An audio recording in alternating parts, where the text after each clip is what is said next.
नमस्कार।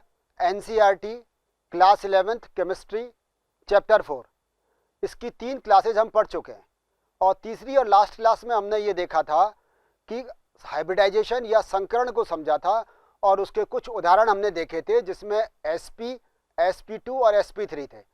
आज की क्लास में हम कुछ ऐसे उदाहरण देखेंगे जिसमें d ऑर्बिटल या d कक्षक भी शामिल होता है। इसके अलावा हम मॉलिक्यूलर ऑर्बिटल थ्योरी या अणु कक्षा सिद्धांत की बात करेंगे और साथ में हम हाइड्रोजन बॉन्ड या हाइड्रोजन आबंध की बात भी करेंगे। डी कक्षक वाले तत्वों में संकरण, इसका पहला उदाहरण है sp3d संकरण। जब एक s, 3 p तथा 1 d, कुल कितने हो गए 5। जब ये 5 मिलेंगे तो कितने नए कक्षक बनेंगे? 5 नए sp3 हाइब्रिड ऑर्बिटल्स बनते हैं। इसका एग्जाम्पल PCl5 है, आप देख रहे हैं।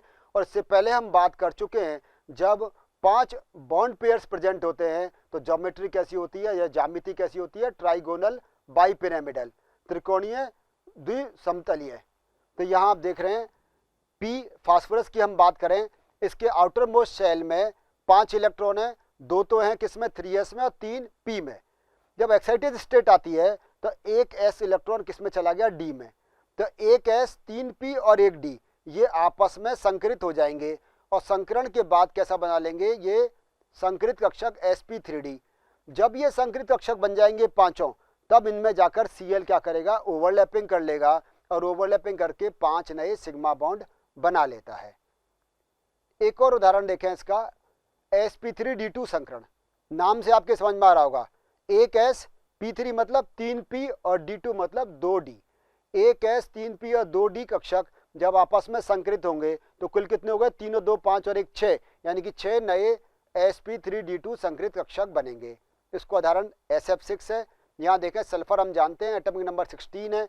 इसका जो इलेक्ट्रॉनिक कॉन्फ़िगरेशन है वो 1s2 2s2 2p6 और इसके बाद 3s2 3p4 होता है। आउटर मोस्ट शेल में 6 इलेक्ट्रॉन है।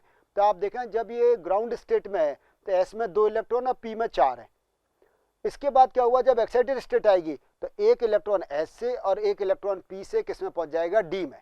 तो अब एक s, 3p और 2d, इन सभी 6 ऑर्बिटल में एक एक इलेक्ट्रॉन हो गए। ये आपस में कर लेंगे हाइब्रिडाइजेशन और हाइब्रिडाइजेशन के बाद में क्या बनाएंगे? sp3d2 हाइब्रिड ऑर्बिटल्स कुल 6 बन जाएंगे और फिर उसके बाद फ्लोरीन इससे आकर ओवरलैपिंग कर लेता है और SF6 बना लेता है। ज्यामिति कितनी इसकी? sp3d2 इसका संकरण है और ज्यामिति इसकी ऑक्टाहेड्रल है। ये हम देख चुके हैं। इसमें जो बॉन्ड एंगल होगा वो कितना होगा? 90 डिग्री होता है। जबकि PCl5 का जो पहला केस बात करा था उसमें 3 कोण 120 डिग्री के और 2 90 के होते हैं। इसको हमने पिछली क्लास में सीखा था। मॉलिक्यूलर ऑर्बिटल थ्योरी या आणविक कक्षक सिद्धांत। जिस प्रकार परमाणु में इलेक्ट्रॉन विभिन्न परमाणु कक्षकों में उपस्थित रहते हैं, उसी प्रकार अणु में इलेक्ट्रॉन विभिन्न आणविक कक्षाओं में उपस्थित रहते हैं। ये आप समझ लें कि जिस प्रकार एटम्स में एटॉमिक ऑर्बिटल में रहते हैं, इसी प्रकार मॉलिक्यूल में किस में रहते हैं? मॉलिक्यूलर ऑर्बिटल्स में रहते हैं। आणविक कक्षक तुल्य ऊर्जाओं एवं उपयुक्त सममिति के परमाणु कक्षकों के संयोग से बनते हैं। परमाणु कक्षक एक केंद्रीय होते हैं जबकि आणविक कक्षक बहुकेंद्रीय होते हैं। यानी कि परमाणु कक्षक में जो इलेक्ट्रॉन होगा वो उसी के नाभिक से आकर्षित रहेगा, जबकि जो मॉलिक्यूलर ऑर्बिटल है उसमें इलेक्ट्रॉन जितने भी एटम्स उसमें प्रेजेंट है उन सब के नाभिक से आकर्षित रहते हैं। 2 परमाणु कक्षक मिलकर 2 आणविक कक्षक बनाते हैं। एक कहलाता है आबंधन आणविक कक्षक जिसको बॉन्डिंग मॉलिक्यूलर ऑर्बिटल कहते हैं और दूसरा प्रति आबंधन आणविक कक्षक जिसको एंटी बॉन्डिंग मॉलिक्यूलर ऑर्बिटल कहते हैं। आबंधन आणविक कक्षक की ऊर्जा हमेशा प्रति आबंधन आणविक कक्षक की ऊर्जा से कम होती है। परमाणु कक्षक के अनुसार अणु में नाभिकों के समूह के चारों ओर इलेक्ट्रॉन प्रायिकता वितरण आणविक कक्षक द्वारा दिया जाता है। परमाणु कक्षकों के समान आणविक कक्षक में इलेक्ट्रॉन का वितरण आपबाउ सिद्धांत के अनुसार होता है। ये जो 2 बातें हैं इसको जब हम एक एग्जाम्पल से समझेंगे तो आपको और गहराई से बात समझ में आ जाएगी। आणविक कक्षकों का निर्माण, परमाणु कक्षकों का रेखीय संयोग। तरंग यांत्रिकी के अनुसार परमाणु कक्षकों को तरंग फलन साई द्वारा प्रेजेंट करते हैं। यह फलन इलेक्ट्रॉन के आयाम को दर्शाता है। एक से अधिक इलेक्ट्रॉन वाले तंत्रों के लिए एक सन्निकटन विधि परमाणु कक्षकों का रेखीय संयोग linear combination of atomic orbital काम में लेते हैं। अब उस उदाहरण से समझें तो बात आपके समझ में आएगी। माना दो हाइड्रोजन परमाणु जिनके तरंग फलन साई ए और साई बी हैं। पहले जब हम कोवलेंट बॉन्ड थ्योरी की बात कर रहे थे तो आपको याद हो तो हमने कहा था उसके इलेक्ट्रॉन ई ए और ई बी हैं। या हम बात किसी कर रहे हैं साई ए और साई बी, क्योंकि हम उसको वेव फंक्शन के रूप में लिख रहे हैं। तो परमाणु कक्षकों के तरंग फलनों का योग एवं अंतर इस प्रकार होगा। इनमें जो ओवरलैपिंग होता है एक दो प्रकार से होगा, एक होगा एडिशन ओवरलैपिंग और एक रहता है सब्ट्रैक्शन ओवरलैपिंग। इसे कहते हैं योग अतिव्यापन और व्यवकलन अतिव्यापन। तो जब दो परमाणु कक्षक आपस में मिलेंगे, बहुत गहराई से बात को समझें, अब उदाहरण से बात आपको समझ में आ जाएगी कि जब दो परमाणु कक्षक या एटॉमिक ऑर्बिटल जब आपस में मिलेंगे और मिलने पर उनमें एडिशन ओवरलैपिंग होगा, यानी कि उनमें योग अतिव्यापन होगा, तो बॉन्डिंग मॉलिक्यूलर ऑर्बिटल बनता है, यानी कि आबंधन अणुकक्षक बनता है। और ये जो आबंधन अणुकक्षक है इसकी ऊर्जा परमाणु कक्षकों की तुलना में या एटॉमिक ऑर्बिटल की तुलना में कम होती है। दूसरी बात, जब दो एटॉमिक ऑर्बिटल आपस में मिलते हैं और उनका सब्ट्रैक्शन ओवरलैपिंग होता है, व्यवकलन अतिव्यापन होता है, तो उनमें बॉन्ड फॉर्मेशन नहीं होता और ऐसे मॉलिक्यूलर ऑर्बिटल की एनर्जी एटॉमिक ऑर्बिटल से ज़्यादा होती है। ऐसे आणविक कक्षकों की ऊर्जा परमाणु कक्षकों से अधिक होती है और इनको प्रति आबंधन अणुकक्षक कहते हैं। तो आबंधन अणुकक्षक या बॉन्डिंग मॉलिक्यूलर ऑर्बिटल कौन हुए? जब बॉन्ड फॉर्मेशन होगा, जब एडिशन ओवरलैपिंग होगा और इनकी ऊर्जा मॉलिक्यूलर एटॉमिक ऑर्बिटल से कम होगी, इसमें बॉन्ड फॉर्मेशन होता है। एंटी बॉन्डिंग जिसमें बॉन्ड फॉर्मेशन नहीं होगा और इसकी ऊर्जा एटॉमिक ऑर्बिटल से ज़्यादा होती है। इस प्रकार दो आणविक कक्षक सिग्मा तथा सिग्मा स्टार प्राप्त होते हैं। सिग्मा मतलब bonding molecular orbital, sigma star मतलब anti bonding molecular orbital. Sigma किससे बनता है? ये बनता है एडिशन ओवरलैपिंग से, यानी कि साई ए प्लस साई बी, और सिग्मा स्टार बनेगा सब्ट्रैक्शन ओवरलैपिंग से, यानी कि साई ए माइनस साई बी। इससे एंटी बॉन्डिंग मॉलिक्यूलर ऑर्बिटल बन जाता है, जिसे सिग्मा स्टार से प्रेजेंट करते हैं। तो आपने देखा सिग्मा क्या है? बॉन्डिंग मॉलिक्यूलर ऑर्बिटल, और सिग्मा स्टार क्या है? Anti bonding molecular orbital. परमाणु कक्षकों के संयोग की शर्तें। संयोग करने वाले परमाणुओं की ऊर्जा समान अथवा लगभग समान होनी चाहिए। देखो ये जरूरी शर्त है। ऐसा नहीं हो सकता कि एक परमाणु के कक्षक जिसकी ऊर्जा कम हो, एक कक्षक जिसकी ऊर्जा बहुत अधिक हो, वो आपस में मिलकर मॉलिक्यूलर ऑर्बिटल बना लें। मॉलिक्यूलर ऑर्बिटल वही बनेंगे जिनमें एटॉमिक ऑर्बिटल्स की एनर्जी लगभग समान होगी। दूसरी बात, संयोग करने वाले परमाणु कक्षक की समान सममिति होनी चाहिए। ऐसा नहीं हो सकता कि px py के साथ ओवरलैपिंग कर ले या px pz के साथ मिलकर मॉलिक्यूलर ऑर्बिटल बना ले। समान सममिति होनी चाहिए। px px के साथ, py py के साथ और pz pz के साथ ही मिलकर क्या बनाएगा? मॉलिक्यूलर ऑर्बिटल बनाएगा। संयोग करने वाले परमाणु कक्षकों का अधिकतम अतिव्यापन होना चाहिए, क्योंकि आप जानते हैं जितना अधिक अतिव्यापन होगा, जितना एक्सटेंट ऑफ ओवरलैपिंग होगा, उतना ही स्ट्रॉन्ग बॉन्ड बनता है। आणविक कक्षकों के प्रकार। द्विपरमाणविक अणुओं में आणविक कक्षकों को सिग्मा पाई तथा डेल्टा द्वारा डेजिग्नेट करते हैं या नामित करते हैं। यदि अंतरनाभिकीय अक्ष को z दिशा में लिया जाए तो दो परमाणुओं के 2pz कक्षकों के रेखीय संयोग से दो सिग्मा आणविक कक्षक बनते हैं। इन्हें सिग्मा 2pz तथा सिग्मा स्टार 2pz कहते हैं। सिग्मा 2pz का मतलब ये बॉन्डिंग हो गया, सिग्मा स्टार का मतलब ये एंटी बॉन्डिंग से रिप्रेजेंट कर रहा है। 2px तथा 2py कक्षकों के अतिव्यापन से मिलने वाले आणविक कक्षक आबंध अक्ष के सममित नहीं होते। ऐसे आणविक कक्षकों से पाई आणविक कक्षक बनते हैं। इन्हें पाई तथा पाई स्टार कहते हैं। बात को समझो। देखो हम ये क्या कह रहे हैं? हम ये कह रहे हैं यदि हम z एक्सिस पर माने, मॉलिक्यूलर एक्सिस को हम किस पर माने? z एक्सिस पर माने, तो z एक्सिस पर हेड टू हेड ओवरलैपिंग होगा। हेड टू हेड ओवरलैपिंग हुआ तो यहाँ जो बनेंगे वो सिग्मा ऑर्बिटल बनेंगे या सिग्मा बॉन्ड फॉर्मेशन होगा, सिग्मा मॉलिक्यूलर ऑर्बिटल बनेगा। और ये दो प्रकार के बनेंगे, एक बॉन्डी और एंटी बॉन्डिंग। जब z किस पर आ गया? मॉलिक्यूलर एक्सिस पर, तो px और py किस पर चले गए? उसके परपेंडिकुलर हो गए। ये तीनों आपस में परपेंडिकुलर होते हैं, 90 डिग्री के कोण पर होते हैं, तो ये आपस में फिर अब ये हेड टू हेड ओवरलैपिंग नहीं कर सकते, ये कोलेटरल ओवरलैपिंग करेंगे। और आप जानते हैं जब कोलेटरल ओवरलैपिंग करेंगे तो क्या बनेगा? पाई मॉलिक्यूलर ऑर्बिटल बनेगा। तो px का px से और py का py से जब होगा तो वो क्या बनेगा? पाई मॉलिक्यूलर ऑर्बिटल। ये भी दो प्रकार के होंगे, एक बॉन्डिंग और एक एंटी बॉन्डिंग। बॉन्डिंग को पाई से और एंटी बॉन्डिंग को पाई स्टार से प्रेजेंट करते हैं। आणविक कक्षकों का ऊर्जा स्तर आरेख।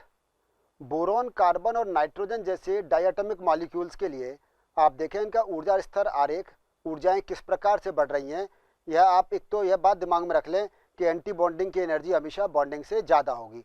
तो सिग्मा 1s की तुलना में सिग्मा 1s स्टार यानी कि एंटी बॉन्डिंग की ज़्यादा, सिग्मा 2s से सिग्मा 2s स्टार की ज़्यादा, फिर उससे अधिक है 2px और 2py, इन दोनों की एनर्जी आपस में बराबर होती है। उससे अधिक 2pz और उससे ज़्यादा पाई 2px और पाई 2py, पाई 2px और पाई 2py की एनर्जी आपस में बराबर, और सबसे अधिक होती है सिग्मा स्टार 2pz यानी कि एंटी बॉन्डिंग 2pz की। यदि हम ऑक्सीजन, फ्लोरीन और अन्य डाई एटॉमिक मॉलिक्यूल की बात करें तो उनके अणुओं के लिए sigma 1s, sigma star 1s, फिर sigma 2s, sigma star 2s, sigma 2pz, यहाँ अंतर आया आप देखें। वहाँ 2px और 2py की एनर्जी सिग्मा 2pz से कम थी, यहाँ सिग्मा 2pz की कम है, 2px और 2py की ज़्यादा है उससे, और उसके बाद वही आएगा सिग्मा स्टार 2px और सिग्मा स्टार 2py। इलेक्ट्रॉनिक विन्यास तथा आणविक व्यवहार। विभिन्न आणविक कक्षकों में इलेक्ट्रॉनों का वितरण इलेक्ट्रॉनिक विन्यास कहलाता है। अणुओं का स्थायित्व। यदि आबंदी आणविक कक्षकों में उपस्थित इलेक्ट्रॉनों की संख्या यानी कि Nb, ऐसे इलेक्ट्रॉन जो बॉन्डिंग मॉलिक्यूलर ऑर्बिटल में प्रेजेंट है उनको हम Nb से रिप्रेजेंट कर रहे हैं, प्रति आबंधित कक्षकों में उपस्थित इलेक्ट्रॉनों की संख्या Na से अधिक हो तो अणु स्थायी होगा। कहने का मतलब ये कि यदि बॉन्डिंग मॉलिक्यूलर ऑर्बिटल में इलेक्ट्रॉन्स ज़्यादा हैं एंटी बॉन्डिंग की तुलना में, तो बॉन्ड फॉर्मेशन भी होगा और एटम से बनने वाला मॉलिक्यूल स्टेबल होगा। लेकिन यदि एंटी बॉन्डिंग में ज़्यादा हो बॉन्डिंग की तुलना में तो मॉलिक्यूल फॉर्मेशन नहीं होगा, वह अणु अस्थायी होगा। आबंध कोटि। आबंध आणविक कक्षकों तथा प्रति आबंध आणविक कक्षकों यानी बॉन्डिंग मॉलिक्यूलर ऑर्बिटल और एंटी बॉन्डिंग मॉलिक्यूलर ऑर्बिटल, इनमें जो उपस्थित इलेक्ट्रॉन है इनकी संख्या के अंतर के आधे को हम क्या कहते हैं, बॉन्ड ऑर्डर या आबंध कोटि कहते हैं। इन दोनों बातों का भी आप एक आगे एग्जाम्पल से समझ लेंगे। आबंध कोटि बराबर हाफ Nb माइनस Na, जितने बॉन्डिंग मॉलिक्यूलर ऑर्बिटल्स में इलेक्ट्रॉन प्रेजेंट हैं उसमें से एंटी बॉन्डिंग वाले इलेक्ट्रॉन की संख्या घटा दो और उसका आधा कर दो तो क्या आ जाता है, आबंध कोटि या बॉन्ड ऑर्डर आ जाता है। आबंध कोटि किसी अणु में उपस्थित सहसंयोजक आबंध की संख्या को दर्शाती है कि उसमें सिंगल कोवलेंट बॉन्ड प्रेजेंट है या डबल कोवलेंट बॉन्ड प्रेजेंट है या फिर ट्रिपल कोवलेंट बॉन्ड प्रेजेंट है। आबंध कोटि 1, 2, 3 हो तो उसमें क्रमशः सिंगल बॉन्ड, डबल बॉन्ड और ट्रिपल बॉन्ड यानी कि एकल बंध, द्विबंध और त्रिआबंध उपस्थित होते हैं। आबंध लंबाई आबंध कोटि के व्युत्क्रमानुपाती होती है। हमने ये पहली कक्षा में भी बात की थी कि जितना बॉन्ड ऑर्डर अधिक होगा बॉन्ड लेंथ उतनी कम हो जाएगी। याद करो हमने हाइड्रोजन हाइड्रोजन, ऑक्सीजन ऑक्सीजन और नाइट्रोजन नाइट्रोजन की बात की थी। हाइड्रोजन हाइड्रोजन के बीच में सिंगल बॉन्ड, ऑक्सीजन ऑक्सीजन के बीच में डबल बॉन्ड और नाइट्रोजन नाइट्रोजन एटम्स के बीच में ट्रिपल बॉन्ड होता है। तो जैसे जैसे हम बढ़ते जाते हैं सिंगल से ट्रिपल बॉन्ड की ओर, वैसे वैसे क्या होगा, बॉन्ड लेंथ कम होती चली जाती है और जो इसकी बॉन्ड स्ट्रेंथ है वो बढ़ती चली जाती है। यदि किसी अणु में एक या अधिक आणविक कक्षकों में अयुग्मित इलेक्ट्रॉन उपस्थित हों तो वो अनुचुंबकीय होगा। यानी कि हम मॉलिक्यूलर ऑर्बिटल डायग्राम बनाएं, या तो उसमें यदि सभी भर जाते हैं तो वो प्रतिचुंबकीय होगा। यदि किसी अणु में एक या अधिक आणविक कक्षकों में अयुग्मित इलेक्ट्रॉन हो तो अणु अनुचुंबकीय होगा। कहने का मतलब ये कि चाहे बॉन्डिंग या एंटी बॉन्डिंग, यदि किसी भी ऑर्बिटल में, किसी भी मॉलिक्यूलर ऑर्बिटल में अयुग्मित इलेक्ट्रॉन, अनपेयर्ड इलेक्ट्रॉन प्रेजेंट होगा यानी कि दो ना होकर एक इलेक्ट्रॉन उपस्थित होगा तो वो कैसा होगा, पैरामैग्नेटिक होगा। यदि सभी मॉलिक्यूलर ऑर्बिटल में दो इलेक्ट्रॉन पूरे भरे हुए होंगे यानी कि सारे इलेक्ट्रॉन युग्मित होंगे, पेयर्ड होंगे, तो वो कैसा होगा, डायमैग्नेटिक या फिर प्रतिचुंबकीय होता है। समनाभिकीय द्विपरमाण्विक अणुओं में आबंधन। ये जैसा मैं पहले आपसे कह रहा था, आप एग्जाम्पल से समझेंगे तो बात और अधिक समझ में आ जाएगी। पहले एग्जाम्पल लिया हाइड्रोजन अणु। दो हाइड्रोजन परमाणु जिनके 1s कक्षक में एक इलेक्ट्रॉन होता है के संयोजन से हाइड्रोजन अणु बनता है। यानी कि हाइड्रोजन अणु, हाइड्रोजन मॉलिक्यूल कब बनेगा, जब दो हाइड्रोजन एटम्स पास पास आएंगे। यही कोवलेंट बॉन्ड थ्योरी कह रही थी, यही मॉलिक्यूलर ऑर्बिटल थ्योरी कहती है। हम जानते हैं जो हाइड्रोजन जब मॉलिक्यूल बन जाएगा तो उसका इलेक्ट्रॉनिक विन्यास कितना हो जाएगा, सिग्मा 1s2। हाइड्रोजन अणु, इसमें आबंध कोटि देखो, बॉन्डिंग मॉलिक्यूलर ऑर्बिटल में दोनों इलेक्ट्रॉन आ जाएंगे और एंटी बॉन्डिंग में एक भी इलेक्ट्रॉन नहीं आएगा। तो बॉन्ड ऑर्डर क्या हो जाएगा, 2 - 0/2 मतलब 1। और चूंकि दोनों इलेक्ट्रॉन किस में आए हुए हैं, बॉन्डिंग मॉलिक्यूलर ऑर्बिटल में आए हुए हैं, इसलिए इसमें दोनों में एक कक्षक में दोनों इलेक्ट्रॉन प्रेजेंट हैं, एक भी अयुग्मित इलेक्ट्रॉन नहीं है, तो ये कैसा होगा, प्रतिचुंबकीय। हीलियम की बात करें तो हीलियम के एक एटम में कितने होते हैं, 2 इलेक्ट्रॉन होते हैं, तो 2 एटम में कितने हो गए, 4 इलेक्ट्रॉन। अब 4 इलेक्ट्रॉन में से 2 तो आ जाएंगे 1s बॉन्डिंग में और 2 आ जाएंगे 1s एंटी बॉन्डिंग में। इससे पहले हमने हाइड्रोजन का केस देखा था, तो हाइड्रोजन केस में क्या था, दोनों में एक एक इलेक्ट्रॉन थे, तो एक एक थे, तो पहले किस में आएंगे, दोनों बॉन्डिंग मॉलिक्यूलर ऑर्बिटल में आएंगे, क्योंकि उसकी एनर्जी कम है, तो पहले बॉन्डिंग बढ़ जाता था और हाइड्रोजन केस में एंटी बॉन्डिंग खाली रहता था। जहाँ पर बॉन्डिंग में भी दोनों इलेक्ट्रॉन आ जाएंगे, एंटी बॉन्डिंग में भी दोनों इलेक्ट्रॉन आ जाएंगे, तो इसके जो इलेक्ट्रॉनिक कॉन्फिगरेशन होगा सिग्मा 1s2 और सिग्मा स्टार 1s2। जब इसका हम बॉन्ड ऑर्डर निकालेंगे तो हाफ 2 - 2, क्योंकि NB - Na, NB में भी 2 हैं, Na में भी 2 हैं, तो क्या आ गया, बॉन्ड ऑर्डर 0। इसका मतलब हीलियम का मॉलिक्यूल नहीं बनता है, हीलियम का बॉन्ड ऑर्डर 0 है, क्योंकि आबंध कोटि शून्य है, अतः इस अणु का अस्तित्व नहीं होता है। लिथियम अणु, लिथियम परमाणु का इलेक्ट्रॉनिक विन्यास 1s2 2s1 है। प्रत्येक लिथियम परमाणु में 3 इलेक्ट्रॉन है, अतः लिथियम अणु का इलेक्ट्रॉनिक विन्यास sigma 1s2, sigma star 1s2 और सिग्मा 2s2 होगा। यानी कि इसमें जो 2s ऑर्बिटल है उसके बॉन्डिंग में 2 इलेक्ट्रॉन आ जाएंगे और एंटी बॉन्डिंग में एक भी इलेक्ट्रॉन नहीं आएगा। तो अब इसमें हम देखें बॉन्डिंग मॉलिक्यूलर ऑर्बिटल में कुल 4 इलेक्ट्रॉन हो गए, एक सिग्मा 1s में, एक सिग्मा 2s में, और anti bonding sigma star 1s में केवल 2 इलेक्ट्रॉन है, तो 1/2 4 - 2 = 1, यानी कि लिथियम के जो एटम्स हैं उनके बीच में एक सिंगल बॉन्ड बनता है। और चूंकि इसमें एक भी ऑर्बिटल आपको ऐसा नहीं दिखाई दे रहा जिसमें एक इलेक्ट्रॉन हो या अयुग्मित इलेक्ट्रॉन हो, इसलिए ये कैसा होगा, डाईमैग्नेटिक या प्रतिचुंबकीय होगा। कुछ उदाहरण यहाँ लिखे हुए हैं, इसको और समझें गहराई से। जैसे बोरोन है, ये बोरोन, कार्बन और नाइट्रोजन की वो स्थिति है जब 2s और 2p ऑर्बिटल आपस में मिक्स हो जाते हैं। अगर हम ऑक्सीजन, फ्लोरीन और नियोन की बात करें तो यहाँ 2s और 2p आपस में मिक्स नहीं होते हैं। तो नीचे आपको अंतर दिखाई दे रहा होगा, आप जरा यहाँ ध्यान से देखें, एक पाई 2p लिख रहा है और सिग्मा 2p लिखा हुआ है। तो जब 2s और 2p आपस में मिक्स हो रहे हैं बोरोन, कार्बन और नाइट्रोजन में, तो यहाँ पाई 2p की एनर्जी कम है, और जब 2s और 2p आपस में मिक्स नहीं हो रहे हैं तो ऑक्सीजन, फ्लोरीन और नियोन में आप देख रहे हैं यहाँ पाई 2p की एनर्जी सिग्मा 2p से अधिक हो गई है। ये मिक्सिंग है, ये आप और डिटेल आगे की क्लासों में गहराई से पढ़ेंगे। अब बात करते हैं हम सबसे पहले जैसे बोरॉन की। बोरॉन में आप देख रहे हैं सिग्मा 2s में 2 इलेक्ट्रॉन और सिग्मा स्टार 2s में, यानी कि बॉन्डिंग और एंटी बॉन्डिंग में 2-2 इलेक्ट्रॉन आ जाएंगे। ये आप अच्छी तरह जानते हैं कि बोरॉन का में एटॉमिक नंबर 5 है, 1s2 2s2 2p1। तो 2s2 के तो 2 इलेक्ट्रॉन, एक के और 2, तो कुल 4 इलेक्ट्रॉन हो गए। 4 इलेक्ट्रॉन, एक आ गया सिग्मा 2s में, एक आ गया सिग्मा स्टार 2s में। अब बच गए 2p के एक इलेक्ट्रॉन, तो एक आ गया पाई 2px में और एक पाई 2py में। तो आपको दोनों में एक इलेक्ट्रॉन दिखाई दे रहा होगा, एंटी बॉन्डिंग इसका खाली पड़ा है। तो अब जब इसमें आपको अनपेड इलेक्ट्रॉन दिखाई दे रहे हैं तो कैसा होगा, ये होगा अनुचुंबकीय। और इससे आप यह भी पता लगा सकते हैं कि इसमें बॉन्डिंग में देखो आप 2 और 2 4 इलेक्ट्रॉन दिखाई दे रहे हैं, जबकि sigma star 2s anti bonding में 2 ही हैं। तो इसका मतलब इनके बीच में जो बॉन्ड होगा वो एक बॉन्ड होगा। कार्बन की बात करें तो कार्बन में आप देखें दोनों एटम्स में 2-2 इलेक्ट्रॉन हैं। ये दोनों इलेक्ट्रॉन कौन से में, p ऑर्बिटल में, और ये किस में आ जाएंगे, ये पाई 2p में आ जाते हैं। इस प्रकार से पाई 2px और पाई 2py पूरा भर जाता है, जबकि सिग्मा 2pz इसमें खाली रहता है। वहीं नाइट्रोजन की बात करें तो नाइट्रोजन में सिग्मा 2pz भी भर जाता है।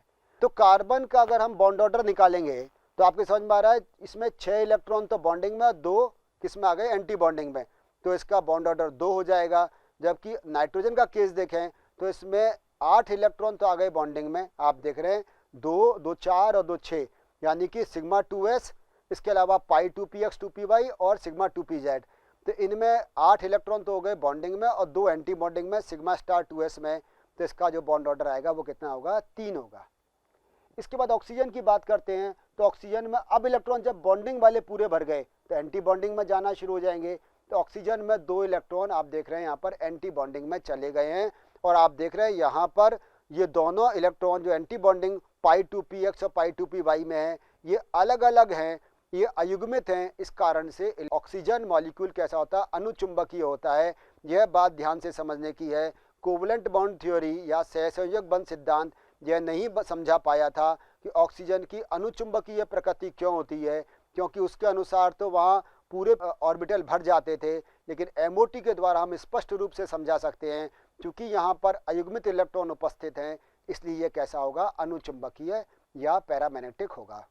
फ्लोरीन में आप देख रहे हैं कि बॉन्डिंग मॉलिक्यूलर ऑर्बिटल्स में 2 और 2 4 और 4 8 इलेक्ट्रॉन तो आपको बॉन्डिंग में दिख रहे हैं, और इसके अलावा 6 आपको किस में दिख रहे हैं, एंटी बॉन्डिंग में। तो 8 - 6/2 यानी कि फ्लोरीन के बीच में एक सिंगल बॉन्ड होगा। वही नियॉन की जब हम बात करते हैं तो इसमें जितने इलेक्ट्रॉन बॉन्डिंग ऑर्बिटल में हैं उतने ही एंटी बॉन्डिंग में पहुंच जाएंगे, यानी कि दोनों में इलेक्ट्रॉनों की संख्या समान हो जाएगी। इसमें इसका मतलब नियॉन का बॉन्ड ऑर्डर 0 होगा। इसका मतलब यह है कि नियॉन का मॉलिक्यूल फॉर्मेशन नहीं होता है, क्योंकि इसका बॉन्ड ऑर्डर 0 है। इसमें बॉन्डिंग और एंटी बॉन्डिंग दोनों में पूरी तरह से इलेक्ट्रॉन भर जाते हैं और समान संख्या में इलेक्ट्रॉन उपस्थित हो जाते हैं। तो मॉलिक्यूलर ऑर्बिटल थ्योरी में डायटोमिक मॉलिक्यूल के बारे में हमने पढ़ा। इसके आप डायग्राम बनाने की प्रैक्टिस करेंगे तो आपको और अच्छे से ये समझ में आ जाएगा। अब इस चैप्टर के लास्ट टॉपिक की बात करते हैं, हाइड्रोजन बॉन्ड या हाइड्रोजन आबंध। आंशिक धनावेशित हाइड्रोजन परमाणु जब किसी दूसरे विद्युत ऋणी परमाणुओं जैसे फ्लोरीन, ऑक्सीजन तथा नाइट्रोजन के साथ नया बंध बनाता है तो इसे हाइड्रोजन आबंध कहते हैं। इसकी बंध सामर्थ्य सहसंयोजक आबंध से बहुत कम होती है। हाइड्रोजन आबंध को डॉटेड रेखा द्वारा प्रदर्शित किया जाता है। समझने की कोशिश करें, हाइड्रोजन पहले से एक इलेक्ट्रोनेगेटिव एटम से जुड़ा हुआ है तो वो पार्शियल पॉजिटिव है। जब इस पार्शियली पॉजिटिव हाइड्रोजन के पास में कोई इलेक्ट्रोनेगेटिव एटम जैसे फ्लोरीन, जैसे ऑक्सीजन अथवा नाइट्रोजन आ जाएगा तो उसके साथ एक नया बंध बनाता है, वो हाइड्रोजन बॉन्ड कहलाता है। और यह हाइड्रोजन बॉन्ड कोवलेंट बॉन्ड की तुलना में बहुत वीक होता है। यह 2 मॉलिक्यूल के बीच बनता है और हाइड्रोजन बॉन्ड को हम डॉटेड लाइन के द्वारा या बिंदुदार रेखाओं के द्वारा प्रदर्शित करते हैं। हाइड्रोजन बॉन्ड 2 प्रकार के होते हैं। एक है इंटरमॉलिक्यूलर हाइड्रोजन बॉन्ड, जिसमें कि यह बॉन्ड 2 मॉलिक्यूल के बीच बनता है। यह आबंध समान अथवा विभिन्न यौगिकों के 2 अलग अलग अणुओं के मध्य बनता है। उदाहरण जैसे HF या जल या अल्कोहल, कि HF का एक अणु और HF का दूसरा अणु, उसके बीच में जो बॉन्ड बनेगा, यानी कि जो हाइड्रोजन परमाणु है एक HF का, वो दूसरे HF के F से फ्लोरीन के साथ मिलकर बॉन्ड बना लेगा। इसी प्रकार जल में एक जल का ऑक्सीजन एटम दूसरे जल के हाइड्रोजन के साथ में हाइड्रोजन बॉन्ड बना लेता है। और इसी प्रकार से अल्कोहल में भी होता है। क्योंकि ये 2 अलग अलग अणुओं के मध्य बन रहे हैं, इसलिए इसको इंटरमॉलिक्यूलर हाइड्रोजन बॉन्ड या अंतर अणुक हाइड्रोजन आबंध कहते हैं। दूसरे प्रकार का होता है इंट्रामॉलिक्यूलर हाइड्रोजन बॉन्ड या अंतरा अणुक हाइड्रोजन आबंध। यह आबंध एक ही अणु में उपस्थित हाइड्रोजन परमाणु तथा अधिक विद्युतऋणी परमाणु के मध्य बनता है। आप देख रहे हैं एग्जाम्पल इसका ऑर्थोनाइट्रोफिनॉल। इस ऑर्थोनाइट्रोफिनॉल में आप देख रहे हैं एक ही मॉलिक्यूल में नाइट्रो ग्रुप का ऑक्सीजन और जो OH ग्रुप हाइड्रोक्सी ग्रुप है उसका H, इनके बीच में क्या बन रहा है, हाइड्रोजन आबंध बन रहा है। तो हाइड्रोजन आबंध आपके समझ में आ गया होगा कि हाइड्रोजन आबंध जब हाइड्रोजन आंशिक रूप से धनावेशित हाइड्रोजन किसी दूसरे विद्युत ऋणी परमाणु जैसे ऑक्सीजन, नाइट्रोजन अथवा फ्लोरीन के पास आ जाता है तो वो हाइड्रोजन बॉन्ड बना लेता है। इस कक्षा में हमने ऐसे हाइब्रिडाइजेशन के बारे में जाना था जिसमें d ऑर्बिटल प्रेजेंट थे, जिसमें हमने उदाहरण लिए थे sp3d, sp3d2 का। इसके अलावा जब हमने बात की मॉलिक्यूलर ऑर्बिटल थ्योरी की बात की या आणविक कक्षक सिद्धांत की बात की, फिर उसमें हमने तरंग फलन के द्वारा हाइड्रोजन परमाणु के निर्माण को समझाया था और ये बताया था कि जब 2 परमाणु कक्षक आपस में मिलते हैं तो 2 प्रकार के आणविक कक्षक बनाते हैं, जिसको हम एक बॉन्डिंग मॉलिक्यूलर ऑर्बिटल और एक एंटी बॉन्डिंग मॉलिक्यूलर ऑर्बिटल कहते हैं। जो बॉन्डिंग मॉलिक्यूलर ऑर्बिटल होते हैं उनकी एनर्जी एटॉमिक ऑर्बिटल से कम होती है, जबकि एंटी बॉन्डिंग की एनर्जी एटॉमिक ऑर्बिटल से ज़्यादा होती है। बॉन्ड फॉर्मेशन कब होगा, जब इलेक्ट्रॉन किस में आएंगे, बॉन्डिंग मॉलिक्यूलर ऑर्बिटल में आएंगे।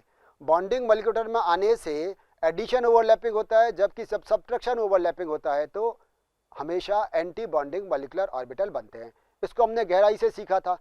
फिर हमने सीखा इसके बाद में कि hydrogen, helium, lithium, boron, carbon, nitrogen, fluorine, इन सब के मॉलिक्यूल का किस प्रकार निर्माण होगा।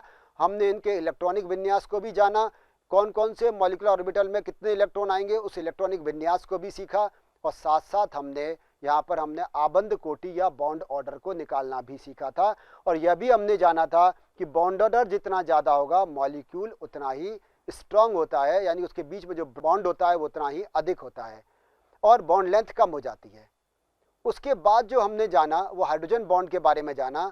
लास्ट में हमने ये कहा कि हाइड्रोजन बॉन्ड वह बंध है जब आंशिक रूप से धनावेशित हाइड्रोजन किसी विद्युत ऋणी परमाणु जैसे फ्लोरीन ऑक्सीजन अथवा नाइट्रोजन के संपर्क में आता है तो उससे एक विशेष प्रकार का बॉन्ड बनता है जिसे हम हाइड्रोजन बॉन्ड कहते हैं, और इस बॉन्ड की बॉन्ड स्ट्रेंथ कोवलेंट बॉन्ड की तुलना में कम होती है। और सबसे अंत में हमने जाना कि ये दो प्रकार के होते हैं, एक इंटरमॉलिक्यूलर जब दो अणुओं के मध्य बने और एक इंट्रामॉलिक्यूलर जब एक ही अणु के मध्य बने। तो इस प्रकार ये जो चैप्टर 4 है उसको हमने 4 क्लासों में डिटेल में हमने सीखा है। आप इस पुस्तक को ऑनलाइन देख सकते हैं और साथ साथ इन 4 क्लासों को भी जब सामने रखकर आप पढ़ते चले जाएंगे तो ये वाला चैप्टर, ये अध्याय आपको बहुत अच्छी तरह समझ में आ जाएगा। धन्यवाद।